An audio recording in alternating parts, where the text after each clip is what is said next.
আসসালামু আলাইকুম, বিসমিল্লাহির রহমানির রহিম। সবাইকে স্বাগতম আমার চ্যানেলে। এখন ঘড়িতে প্রায় 8:30 বেজে গেছে। সকাল সকাল আমি রেডি হয়ে গেছি, সারামণিও রেডি হয়ে গেছে। ও সকালে নাস্তা খাওয়িয়েছে, আমিও নাস্তা খেয়েছি, ব্যাগও রেডি করে ফেলেছি। আজকে তো সারামণির অপারেশন হবে।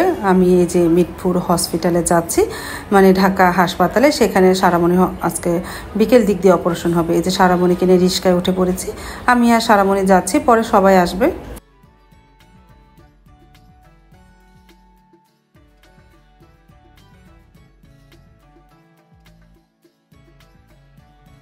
চলে আসলাম ঢাকা হাসপাতালে, বসে আছে নিচে। দুলাভাই আসলে তারপরে কাউন্টারে কথা বলে মানে আমাদের ভর্তি করিয়ে দেবে। তারপরে দেখি কয়তলা রুম হয়।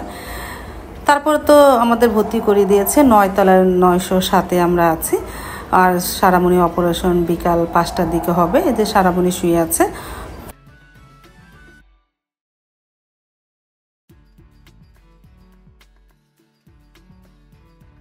তারপর তো 1টার দিকে নিচে নামা হলো। সারামণি অপারেশন করার জন্য যে মেডিসিন দরকার এগুলো কিনতে চলে আসলাম।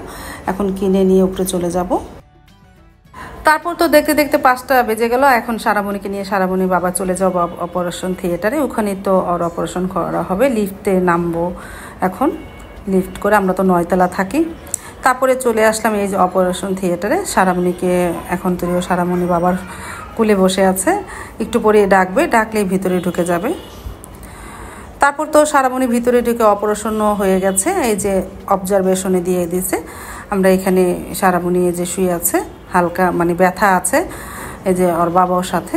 তারপর তো ঘন্টাখানিক ওখানে থাকার পর বেডে দিয়ে দিয়েছে। এখন আল্লাহর রহমতে অনেকটাই সুস্থ। তারপর একটু তো গলা ব্যথায় আছে, এমনি আল্লাহর রহমতে অনেকটাই সুস্থ। আজ তাহলে এই পর্যন্ত। সবাই দোয়া করে সারামণির জন্য।